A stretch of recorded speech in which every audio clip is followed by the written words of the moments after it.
देखिए आज हम लोग जो क्वेश्चन सॉल्व करेंगे वो 40वीं बीपीएससी है जो 1995 में हुई थी। ठीक है, उसके मैथ और थोड़ा बहुत मैथ से ही सेक्शन है, रीजनिंग में भी एक आध दो दे ही देता है। तो ऐसे प्रश्नों का आज हम लोग शुरू कर रहे हैं। ठीक है, नो डोंट वरी, किसी तरह का प्रॉब्लम नहीं होनी चाहिए। अगर कोई प्रॉब्लम होगा तो आप निश्चित तौर पर हमें कमेंट जरूर कीजिएगा। जो बच्चे ऑनलाइन हैं वो कमेंट कर देंगे, जो बच्चे अभी हैं सामने वो लोग आसानी से बोल सकते हैं। किसी तरह का कोई समस्या नहीं होनी चाहिए। बिना देर किए हुए हम लोग शुरू करते हैं। 40वीं बीपीएससी 1995 में हुई थी, उसके सारे प्रश्न को हम लोग एक सरसरी निगाह से देखेंगे। पहला प्रश्न है, 180 सीढ़ियों वाली एक मीनार पर चढ़ते समय एक पुरुष हर 30 सीढ़ियां चढ़ने के बाद 2 मिनट विश्राम करता है। मीनार के ऊपर पहुंचने तक उसने कितनी देर विश्राम किया? पहला क्वेश्चन समझ गया होइएगा कि 180 सीढ़ियां है और 30 सीढ़ी चढ़ने के बाद 2 मिनट। आप समझ सकते हैं कि अगर मान लेते हैं 60 सीढ़ी, थोड़ा सा समझो लॉजिक। 60 सीढ़ी अगर रहती नहीं तो कितना बार में चढ़ता? ये 2 बार में बंदा चढ़ता। ये व्यक्ति, ये पुरुष 2 बार में चढ़ता, यानी 1 बार विश्राम करता। अगर 90 सीढ़ी रहता तो 3 बार में चढ़ता, 2 बार विश्राम करता। उसी प्रकार से आप समझ सकते 180 सीढ़ी है, 30 से डिवाइड कर दीजिए, कितने टाइम्स करेंगे? 6 बार, यानी 6 बार में चढ़ेगा। लेकिन 6ठा बार में तो आराम नहीं करेगा, 5 ही बार आराम करेगा। तो 5 बार आराम करेगा और हर बार कितने मिनट करेगा? 2 मिनट। तो 5 दूना 10 मिनट आराम करेगा। चलिए आगे है, लकड़ी के एक ब्लॉक का माप 5 सेंटीमीटर गुने 10 सेंटीमीटर गुने 20 सेंटीमीटर है। कम से कम माप वाला लकड़ी का एक ठोस घन, सुनिए प्रश्न पर ध्यान दीजिए, एक ठोस घन बनाने के लिए ऐसे कितने संपूर्ण ब्लॉकों की आवश्यकता होगी?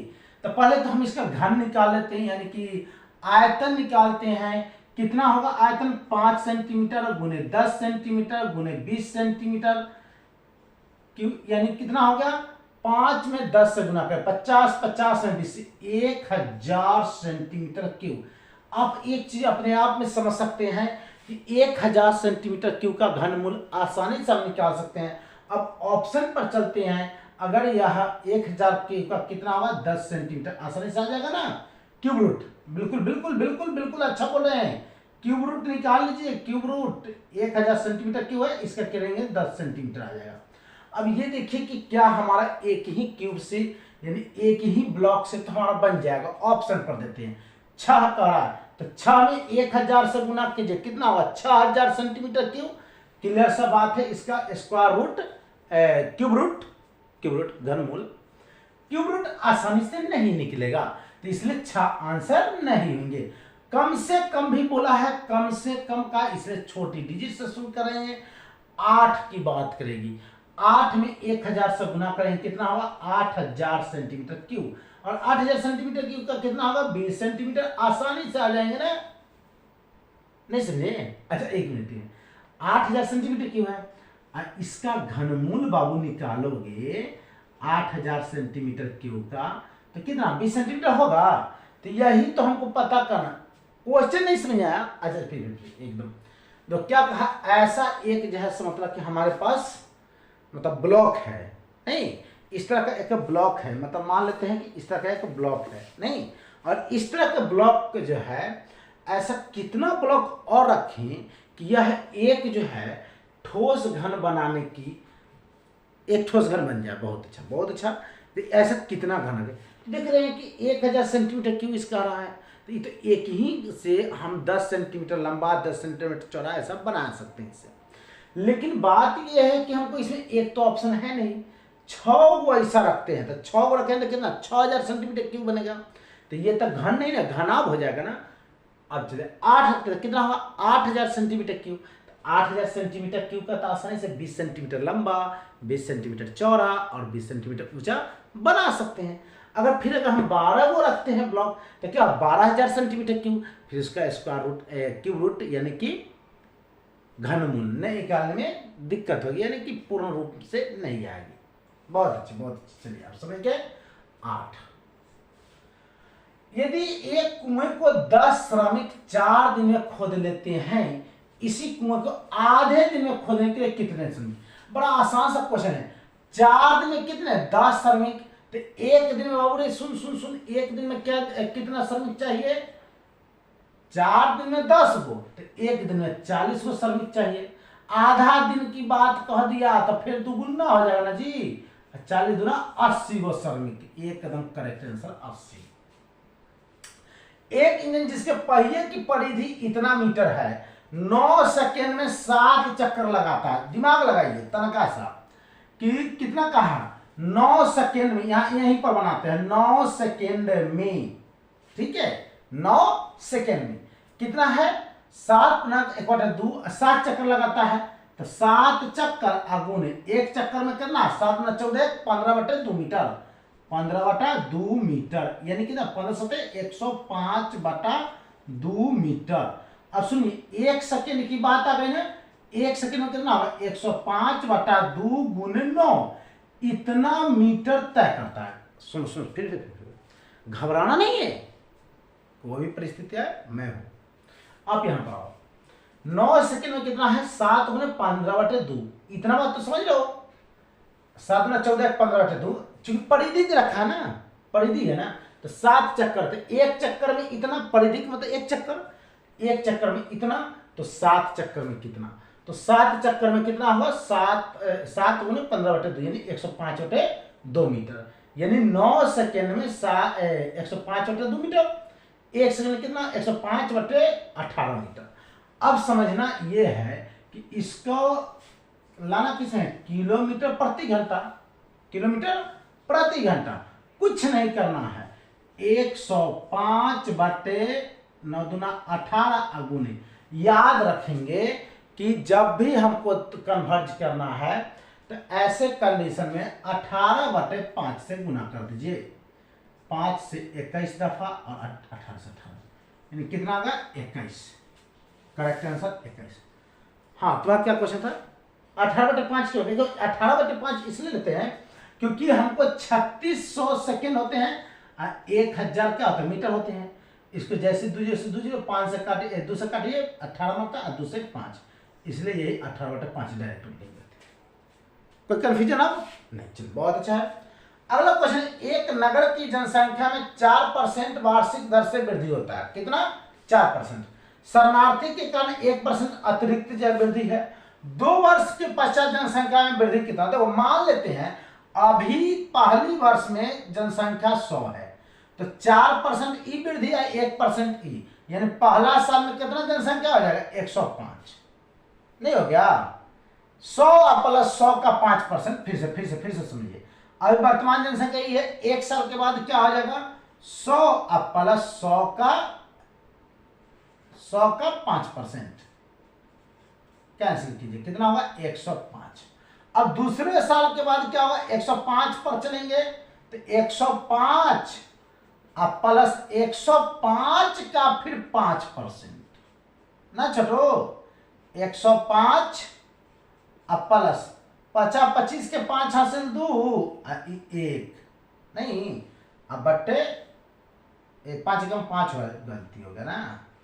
50 25 5 0 हो जाएगा नहीं, अब 5 कम 5, अब बट्टे 100 कितना हो जाएगा? 105 जोड़ 5.25 भाग कर दिए। 105 में 5 जोड़ कितना? 110.25। 100 पर हम चले थे ही, 100 हटा दीजिए, कितना आ गया? 10.25। ऑप्शन देखिए 10.25। एक और क्वेश्चन ये है, डिसाइड को इतना लिखे है तो उसी को देखो क्या है? डी है, 4 पर ए बी सी डी, 4 पर तो 4 लिख दिया। ई के लिए 5 है, सी के लिए 3 है, आई के लिए 9 है, डी के लिए 4 है, ई के लिए 5 है। क्लियरेंस है कि जो अंग्रेजी में हम लोग कोडिंग करते वही है। तो ए के लिए क्या होता है? एक से शुरू तो यही है, और सब तो है भी नहीं, लगा ही तो क्लियरेंस है। अब देख लो, ई तो हो गया हमारा कितना? 3 6 क्वेश्चन, 4 क्वेश्चन और बच्चा है, उसको भी देख लेते। बचा हुआ 4 क्वेश्चन भी देख ही लेते, अच्छा रहेगा। क्या है कि 10 अध्यापक का वार्षिक औसत आय 25,000 रुपये है। 2 अध्यापक में से प्रत्येक का कितना? 20,000 है। तो शेष अध्यापक का वार्षिक है, कुछ नहीं करना है, 10 गो का औसत है ना, तो 10 गो का जो है आय कितना हो जाएगा, 10 का आय कितना है 25,000, तो 25,000 यहाँ लिख दीजिए जी, और 10 से गुना कर दिया यानी 2,50,000। दो गो टीचर हैं जिनका कितना 20,000, तो 20 40,000 हटा दीजिए इसमें से, ठीक है 40,000 हटाइए, कितना होगा 2,10,000, ये ना होगा 2,10,000। कितने टीचर का हो गया 8, तो 8 से इसमें डिवाइड कर दीजिए, सिंपल तरीका है। 8 से जब इसको डिवाइड लगाइएगा तो कितना होगा, सबसे आसान ऐसे कर दीजिए, 8 से इसमें डिवाइड लगा दीजिए, नहीं इसको 8 दूना 16, नहीं अब 5 16 5 कैसे हो ना 50, 8 छक 48, ठीक है 2 20, 8 दूना 16 4 40, 8 25 40, एगो जीरो के एगो जीरो, 26,250, ये पहला वाला आंसर करेक्ट हो गया।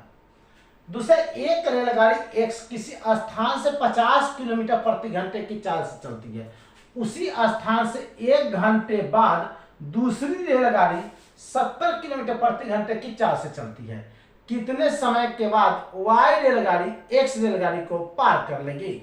बहुत आसान सा है, मान लेते हैं कि एक जो रेलगाड़ी है वो एक्स जो है यहां से चलती है, कितना के रफ्तार से 50 के रफ्तार से, नहीं और 1 घंटा यहां चल गया तो इसका मतलब 50 किलोमीटर चल गया, नहीं इसका रफ्तार था 50 किलोमीटर प्रति घंटा। अब क्या हुआ, 1 घंटे के बाद दूसरी रेलगाड़ी आती है जो वाई है और क्या है कि 70 किलोमीटर प्रति घंटे की रफ्तार से चलती है। मान लेते यहां पर जाकर के दोनों मैच करते हैं, यहां से यहां का जो डिस्टेंस है वो सपोज कर लेते हैं डी डिस्टेंस है। तो अब सोचिए समय बाद क्या होता है, दूरी बटे चाल, इसको समय कितना लगेगा, इसको जितना समय लगेगा, समय इसके कितना है दूरी बटे चाल कितना है 50 के स्पीड से, इसका समय कितना होगा दूरी, दूरी अब इसके लिए कितना हो गया 50 किलोमीटर भी तो इसको जाना है और डी भी जाना है, तो दूरी हो गया 50 प्लस डी बटे चाल हो गया 70। दोनों का समय को हमने क्या किया बराबर कर दिया, 0 से ये 0 कैंसिल कर दिए, 7 में डी से किए 7d, 5 में 250 हो जाएगा और 5 में डी तो क्या हो 5d, 2d यहाँ पर बच जाएगा हमारा और 250 किलोमीटर होगा, d बराबर होगा 125 किलोमीटर, यानी किसका हुआ d बराबर हो गया 125 किलोमीटर, यानी कुल दूरी कितना 125 ये है और ये 50 है, यानी कुल दूरी जो हमको तय करना पड़ रहा है 175 किलोमीटर। अब कहा क्या कि कितने समय के बाद, तो अब देखिए क्या कहा, देखिए कि 4 से चल कितने समय बाद वाई रेलगाड़ी एक्स रेलगाड़ी को पार कर जाएगी। 70 से इसमें डिवाइड कर दीजिए, 70 दूना कितना होगा 140, 5 आ गया, ये कितना 3 आ गया कैंसिल, यानी 2 घंटा 35 मिनट के बाद। अब इस 35 मिनट को हम लोग ऐसे भी कर सकते हैं, 2 घंटा है और 35 है ना, तो सुनिए ये पॉइंट दे दीजिए ना, 35 दूना 70, नहीं 2.1/2 यानी आधा घंटा लगेगा ना, 2.1/2 घंटा इक्विवेलेंस हो गया, नहीं समझे फिर से 175 कैसे है ये समझ गया बिल्कुल, 70 दूना 140, 35 किलोमीटर और जाना है, 70 का रफ्तार कितना हो आधा घंटा, क्लियरेंस है। अब अगला क्वेश्चन, यदि y का x% यानी y का कितना x%, y गुने x बटा 100 बराबर है क्या कर रहा है z का y%, z गुने y बटा 100, 100 से 100 कैंसिल हो गया, y से y कैंसिल, यानी x y क्या होगा z, तो z का मान होगा x के बराबर, इधर क्लियरेंस आ गया। एक परीक्षा में x और y निम्न अंक प्राप्त करता है, ठीक है ई और ई दोनों अंक प्राप्त कर रहे हैं, नहीं किसको अधिक अंक मिले और कितना, चलो एक्स वाला को जोड़ेंगे फिर वाई वाला को, ऐसा कम नहीं करो, लेंथी प्रोसेस है, इसमें से ऐसे करो 84 है और ये क्या है 92 है, यानी इसमें कितना इसको 8 अंक ज्यादा है, फिर यहाँ पर आओ, यहाँ पर कितना 1 का है अंतर, यानी 1 अंक इसको मैनेज करो तो कितना अभी भी ये 7 अंक ज्यादा है, फिर 88 90 है, फिर 2 का मैनेज करो अभी भी 5 अंक ज्यादा है, ये 69 है और ये 60 है, यानी 9 गो ई ज्यादा 5 गो ई था, यानी 4 गो, यानी एक्स कितना अंक ज्यादा है 4 अंक ज्यादा है, कौन एक्स। अब पूरा क्या 400 का परीक्षा है तो 400 का 4 कितना परसेंट 1%, तो ई आंसर हो गया, x को 1% अधिक अंक है। कोई दिक्कत? चलिए फिर मिलते हैं। अच्छा, जैन धर्म पढ़ा देंगे अगला बार।